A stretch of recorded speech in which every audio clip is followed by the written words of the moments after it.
រឿងព្រះបាទនន្តរាជអានិសង្ឃនៃជ័យវរៈទានដែលជន់ឲ្យចំពោះព្រះបច្ចេកពុទ្ធកាលកន្លងទៅហើយក្នុងក្រុងពីរិណសីមានកដុំពីរម្នាក់បានចូលទៅក្នុងព្រៃឃើញព្រះបច្ចេកពុទ្ធមួយព្រះអង្គកំពុងដេរចីវរដែលមានសម្ពុតមិនគ្រប់គ្រាន់ត្រង់អនុវាតបណ្ដោយកដុំពីកៈកាលឃើញលោកខ្វះសម្ពុតធ្វើអនុវាតដូច្នោះក៏មានចិត្តជ្រះថ្លាហើយយកសម្ពុតសម្រាប់បង់ករបស់ខ្លួនប្រគេនលោកលុះស្លាប់ទៅដោយអានុភាពនៃបញ្ញកម្មនោះឯងបុរសនោះបានទៅកើតក្នុងឋានតាវតឹងទេវលោកសោយសម្បត្តិទឹកអស់កាលជាយូរអង្វែងពេលស្យុតមកវិញបានមកកើតនាត្រកូលអាមាត្យម្នាក់នៅឆ្ងាយពីទីក្រុងពីរិណសីមួយយោជន៍ទីរូបនោះចម្រើនវ័យធំឡើងកាលណាក៏បាននិយាយនឹងមាតាថាលោកម្ដាយថ្ងៃនេះជាថ្ងៃលេងអ្នកខត្តរឹកសូមម្ដាយឲ្យសម្ពុតមួយមកខ្ញុំនឹងយកទៅលេងអ្នកខត្តរឹកនឹងគេមាតាបានឲ្យសម្ពុតមួយដល់កូននោះពោលថាសម្ពុតនេះមានសាច់គ្រូតក្រៀតណាស់ខ្ញុំមិនយកទេសូមម្ដាយឲ្យសម្ពុតដតីទៀតម្ដាយបានឲ្យសម្ពុតដតីទៀតតាមពាក្យកូនសុំកូននោះក៏នៅតែទន្ទិញថាសម្ពុតសាច់គ្រូតក្រៀតណាស់ខ្ញុំមិនយកទេម្ដាយពោលថាផ្ទះយើងគ្មានសម្ពុតដតីល្អជាងនេះទៀតទេកូនបុរសជាកូននិយាយថាបើដូច្នេះខ្ញុំទៅរកសម្ពុតមួយដ៏គប់ចិត្តឲ្យបានម្ដាយពោលថាម្ដាយឥតមានស្អប់កូនឯងទេអញ្ចឹងចង់ឲ្យកូនឯងបានសោយរាជ្យជាម្ចាស់ផែនដីនានគរពីរិណសីនេះបុរសនោះក៏ថ្វាយបង្គំមេត្តាដើរចូលទៅកាន់នគរពីរិណសីនៅដេកទទួលក្បាលលើផែនថ្មមង្គលនាព្រះឧឈានពេលនោះជាថ្ងៃទី7ដែលព្រះចៅពីរិណសី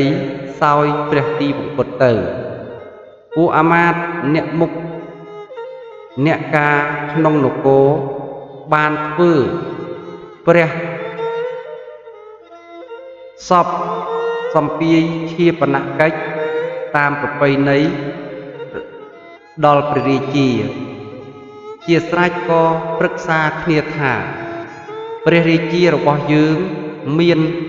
ព្រះរាជธิតាមួយព្រះអង្គធម្មតាប្រទេសត្រូវតែមានជនម្នាក់ជាប្រមុខទើបអាចស្ថិតស្ថេរជាយូរបានលុះគិតដូច្នោះហើយក៏រៀបចំបោះក្រត់ទឹម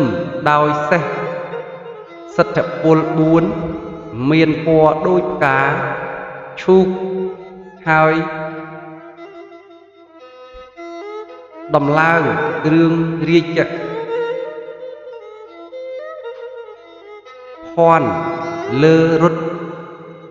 ទើបលែងទៅចំណែកបោះសរតចេញទៅតាមទ្វារខាងកើតហើយចូលទៅកាន់ឧឈានដើរប្រទក្សិណបុរសកំពុងដេក3ជុំនៅស្ងៀមបំរុងនឹងឲ្យបុរសនោះឡើងជិះរាជរថ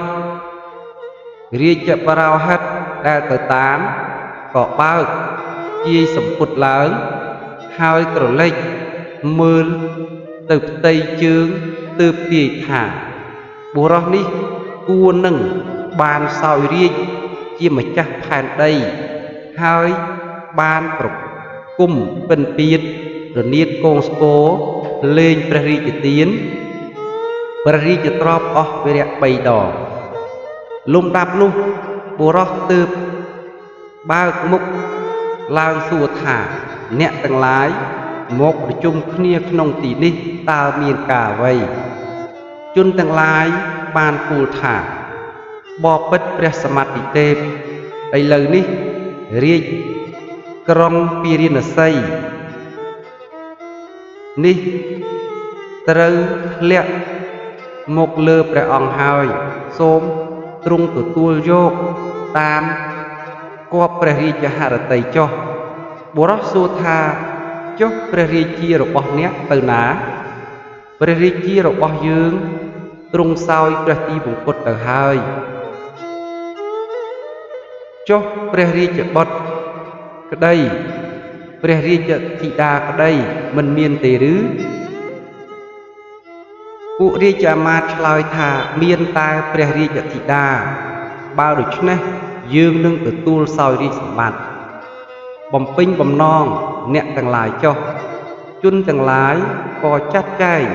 មណ្ឌលសម្រាប់អភិសេកមួយរំពេចលុះធ្វើរួចហើយក៏អភិសេកក្នុងមណ្ឌលនោះឯងថ្វាយព្រះនាមព្រះរាជាថ្មីថាព្រះបាទនន្តរាជហើយនាំយកសម្ពុតមួយមានថ្ងៃមួយមានថ្លៃ1000កហបណៈមកថ្វាយព្រះរាជាមានព្រះបន្ទូលថាសម្ពុតនេះមានសាច់គ្រូតគ្រៀតណាស់យើងមិនយកទេចូលអ្នកទាំងឡាយយកមាសនិងប្រាក់មកយើងនឹងបាចសាចទឹកទៅទិសខាងលើហើយមុខជាបានសម្ពុតមានសាច់ពូផង់ម៉ត់ល្អដូចបណ្ដូលចេកនឹងថាពេលនោះដើមកម្មព្រឹក8ដើម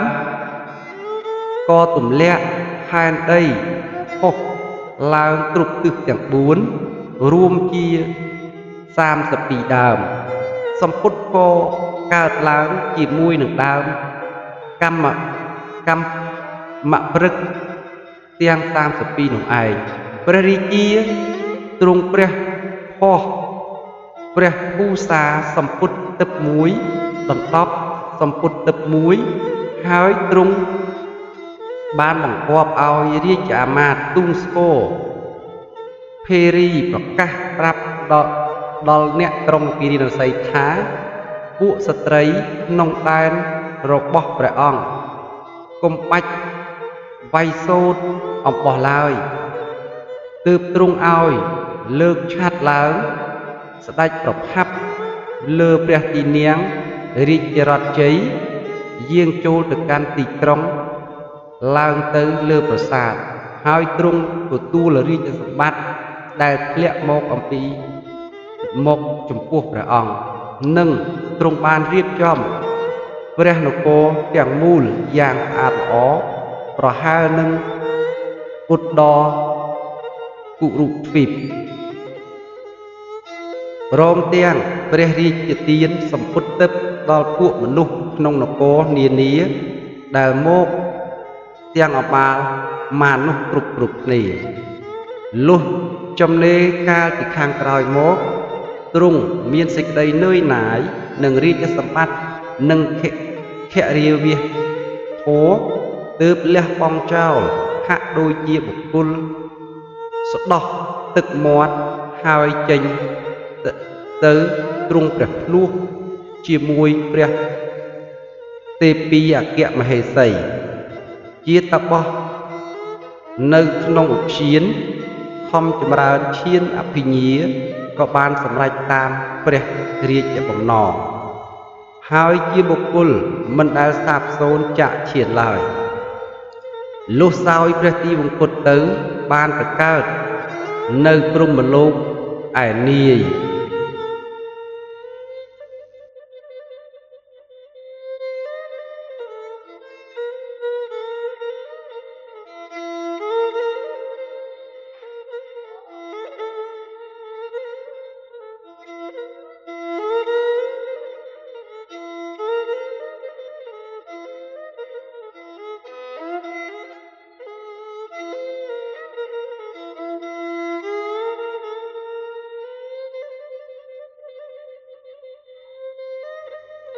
រឿងឧបាសកទេសៈអ្នកមានសិលស៊ូលះបង់ជីវិតខ្លួនដើម្បីបដូរយកជីវិតសត្វទុក្ខព្រះមហាក្សត្រទេសៈមហារាជជាស្ដេចមានធម៌សោយរាជសម្បត្តិនៅក្នុងក្រុងលង្កាទ្វីបទ្រង់មានព្រះរាជហឫទ័យចង់សោយសាច់ទទាអាំងជាពុនពេកតែទ្រង់ស្វែងយល់ថាបើអញនិយាយប្រាប់គេថាចង់ស៊ីសាច់ទទាអាំងមុខជាអាណាប្រជានុរាស្ត្រនឹងធ្វើសាច់ទទាទាំងឡាយឲ្យវិនិច្ឆ័យក្នុងទីប្រមាណ1យោជន៍ជុំវិញព្រះរាជាទ្រង់ខំអត់សង្កត់ចំណងនោះអស់រយៈពេល3ឆ្នាំរោគផ្ទុះក៏កើតឡើងនាព្រះកាយទ្រង់មិនអាចអត់ទ្រាំនឹងសេចក្តីស្រេកឃ្លានបានក៏ត្រាស់បន្ទូលព្រះសូសីហនាថសួរថាអ្នកបម្រើអញមានអ្នករក្សាសិលដោយត្រឹមត្រូវដែរឬក្រាបទូលមានឧបាសកម្នាក់ឈ្មោះទេសៈជាអ្នករក្សាសិលដោយត្រឹមត្រូវមិនដែលឲ្យដាច់រលត់ភ្លុកភ្លាយម្ដងណាឡើយព្រះរាជាមានប្រាថ្នានឹងលបងប្រាជ្ញាឧបាសកនោះមើលទើបបង្គាប់ឲ្យហៅឧបាសកនោះមកឧបាសកនោះមកហើយព្រះរាជាក៏បានចូលទៅថ្វាយបង្គំព្រះរាជាអង្គុយក្នុងទីដ៏សមគួរព្រះរាជាសួរថាអ្នកឯងឈ្មោះទេសៈឧបាសកឬក្រាបទូលព្រះបង្គំឈ្មោះទេសៈព្រះរាជាបង្គាប់ថាអ្នកឯងចូលទៅវិញចុះឧបាសកក៏ថ្វាយបង្គំត្រឡប់ទៅវិញកាលឧបាសកនោះទៅផុតព្រះរាជាទ្រង់បង្គាប់បុរសម្នាក់ឲ្យយកមាន់រស់មួយទៅឲ្យឧបាសកនោះធ្វើម្ហូប3មុខមកថ្វាយព្រះអង្គជាព្រះក្រយាស្ងោយបុរសនោះក៏ធ្វើតាមព្រះរាជាព្រោះមានព្រះរាជបញ្ជាហើយត្រូវតែធ្វើឧបាសកនិយាយនឹងអ្នកបម្រើនោះថាបើមាន់នេះងាប់ស្រាប់យើងអាចចាត់ចែងព្រះក្រយាស្ងោយថ្វាយតាមព្រះរាជបំណងបានតែឥឡូវនេះមាន់នោះនៅរស់យើងធ្វើមិនបានទេព្រោះយើងកាន់សិលមិនសម្លាប់សត្វចូលអ្នកទទួលទៅទូលព្រះរាជាវិញចុះរាជបុរសក៏ទៅថ្វាយទូលព្រះរាជាតាមពាក្យនោះព្រះរាជាបានត្រាស់បង្គាប់រាជបុរសឲ្យទៅប្រាប់ម្ដងទៀតរាជបុរសក៏ទៅក្រាបប្រាប់ឧបាសកនោះម្ដងទៀតថា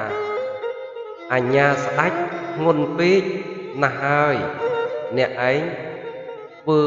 យ៉ាងនេះមិនគួរទេបើអ្នកសម្លាប់មាន់នេះធ្វើព្រះក្រយាស្ងោយថ្វាយព្រះរាជា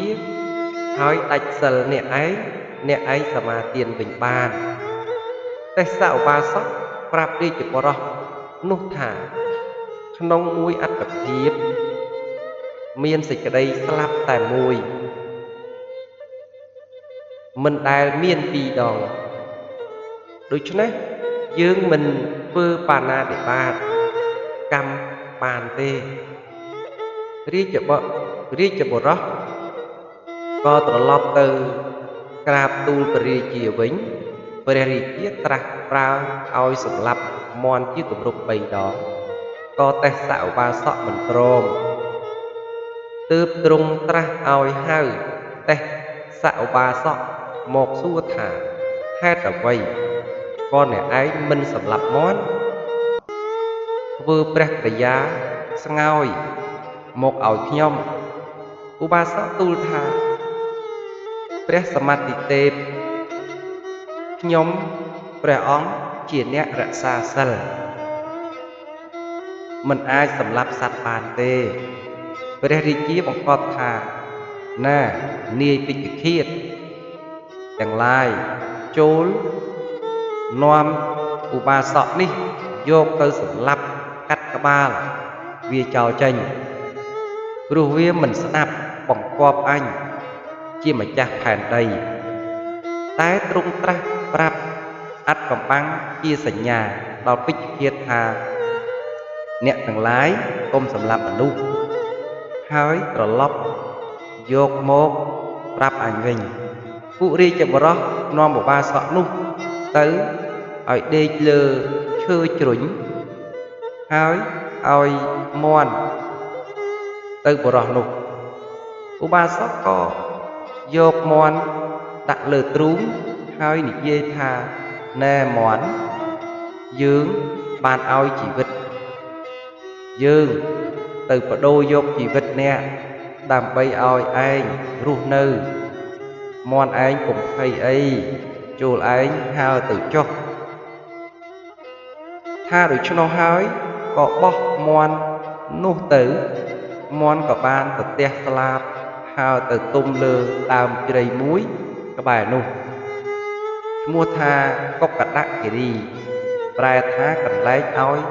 អភ័យដល់មន់ព្រះរាជាទ្រង់ព្រះសម្ដាប់ដំណឹងនោះហើយទើបត្រាស់ព្រះរាជាត្រាស់ប្រើបុត្រអាមាត្យម្នាក់ឲ្យទៅហៅឧបាសកនោះមកវិញប្រទានគ្រឿងឥស្សរយុសឲ្យហើយត្រាស់ថាយើងមិនធ្វើទុកបុកម្នេញដល់អ្នកទេយើងគ្រាន់តែលបងប្រាជ្ញាសាកមើលទេតើព្រោះចង់សោយសាច់ទទាអាំងកន្លងមក3 ឆ្នាំហើយអ្នកឯងចាត់ចែងសាច់ទទាអាំងដែលបរិសុទ្ធដោយទីបំផុត3 យ៉ាងដល់យើងបានដែរទេឧបាសកនោះទទួលព្រះរាជាហើយក៏ចេញទៅឈរទៀបមាត់ទ្វារបានឃើញបុរសម្នាក់យួរសាច់ទទាងាប់ស្រាប់មកពីព្រលឹមទើបសួរទិញបុរសនោះឲ្យថ្លៃពីកហបណៈហើយយកមកចាត់ចែងធ្វើគ្រឿងប្រហើរទាំងឡាយមានខ្ទឹមជាដើមអាំងឆ្អិនស្រាប់បាច់ហើយក៏នាំទៅថ្វាយព្រះរាជាធ្វើជាព្រះប្រយាសកស្ងោយក្នុងគ្រានោះឯង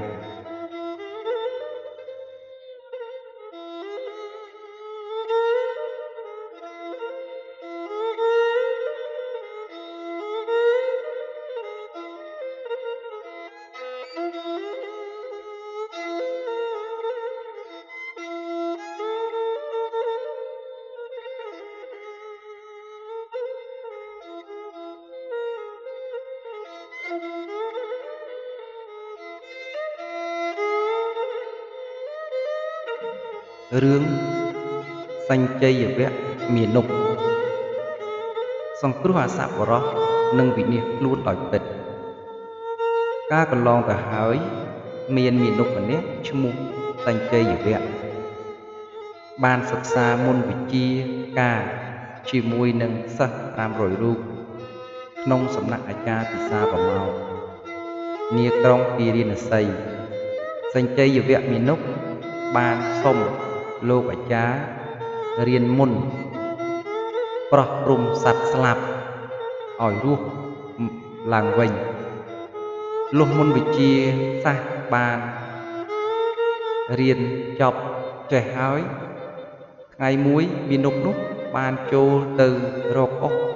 nông mà hà là vón chỉ mùi nâng sơ nịa nìa ban bật tê khơi khla slap muối có pôl prap nia thà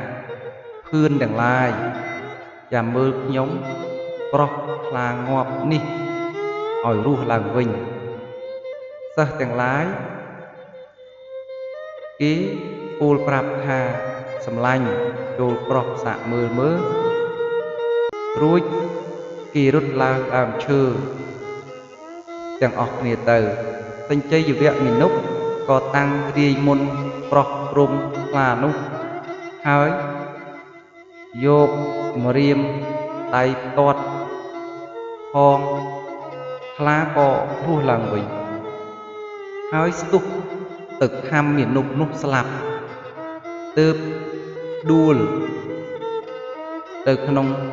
đầy khá nâng miền núc có slap nông ti chỉ mùi khné nông phi núc anh sắc chẳng lái còn nom rương một chùm riệp acha có pul tha nè nhẹ chẳng lái chun na đại ban lược cơn sòng tru sạp của rọ hói thưa vư sakara rọp an nông ti mình cúa xóm chun núc tay ta ba nơi đây túc lục ba vị niên ruột anh sạp xôn nâng chạy gì vật được này xanh chay ở vét mình nục nít chia cầm nọt ruột sạp của đó mơ mình khơi nhẹ sầm ruột tê nhẹ ná lược đồng cao nâng sạp cục sạp của đó núc tay ta vơ nhẹ đồng cao oi từ chi chấm nay rồi luôn đôi khá nâng miền nục chung thành chơi ở viện chăng